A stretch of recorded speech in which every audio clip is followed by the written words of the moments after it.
is a great time to fertilize our cool season lawns because that's when they are actively growing. The days are getting shorter and the weather's starting to get cooler, so it's the perfect time to fertilize. So Tristen's going to tell us about some of the fertilizers he uses on his fescue. There's so many different brands. There's so many different programs. You'll see people advertise 4-step programs. You'll hear people say this brand and that brand. I brought a couple different bags here, and I brought Scott's, and I'm not pushing the Scott's brand, but a lot of people are familiar with this. They see it advertised a lot. The big thing you want to look at down here is these 3 numbers: nitrogen, potassium, and phosphorus. Phosphorus and then potassium. Phosphorus and potassium, that's right. Your nitrogen is going to give you a lot of top growth. The higher the number, the higher the percentage. Some of them will be 28, some of them will be 33, some of them will be 19. I prefer one with a lower number in nitrogen. Typically when it's 19, 18, somewhere in there, it's a slow release, it's a lot lower, so you don't have just a boom in top growth. Right. So you're not going to be mowing every other day. So like we said, September is a great month to get out and work on your lawns. It's a great month for fertilizing, but also for planting a new lawn as well as overseeding.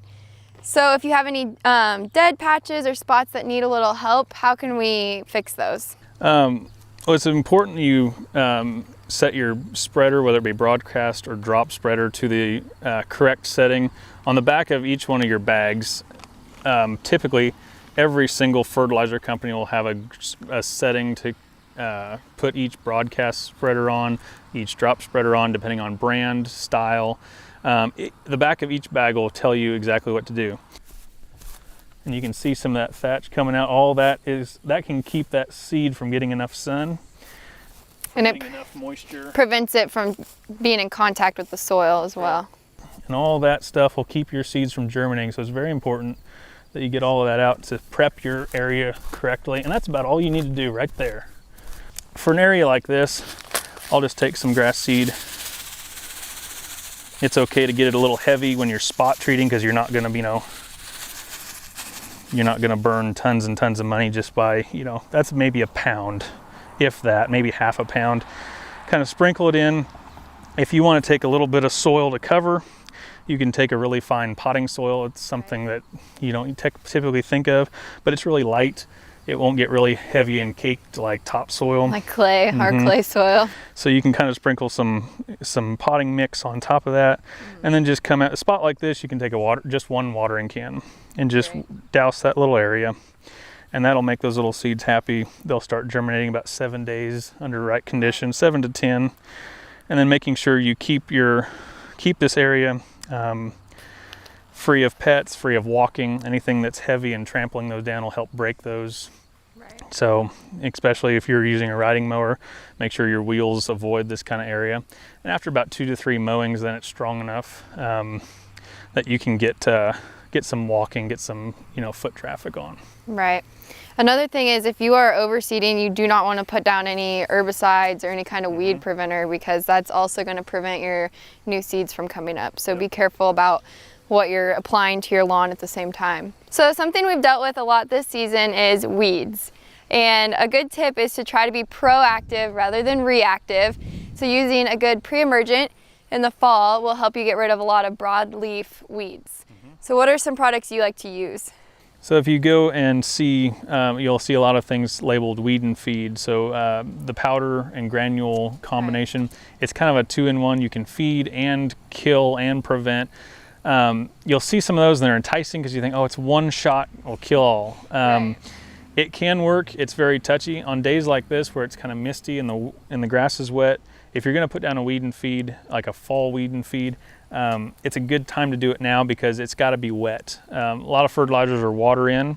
If you use a weed and feed as a preventative, if you water in that, you'll wash away all the weed killer, and basically you'll just fertilize your weeds and your lawn. Right.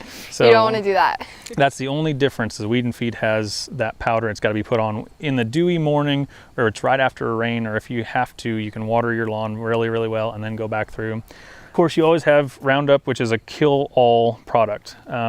This is of course a name brand, high yield, I think has kills all.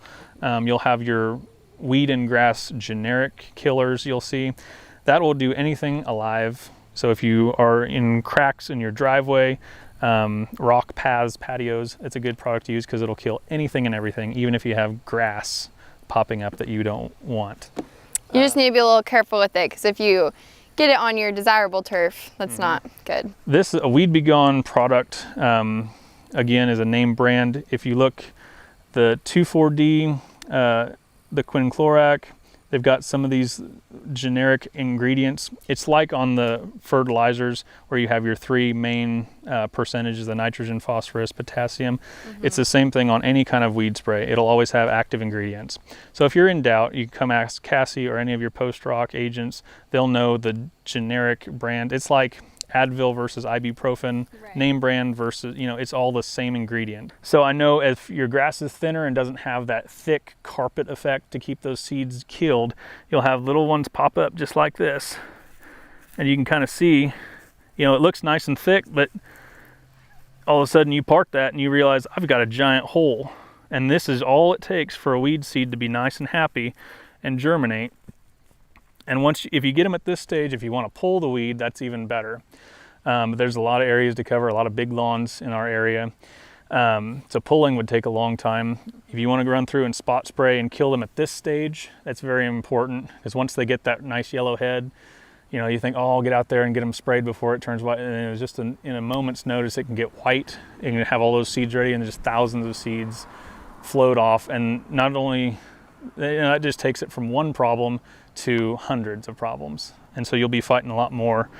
So like you said, proactive versus reactive. If you have any questions about how to take care of your lawn, come into your local Post Rock District Extension office. We have some great resources and we're happy to help.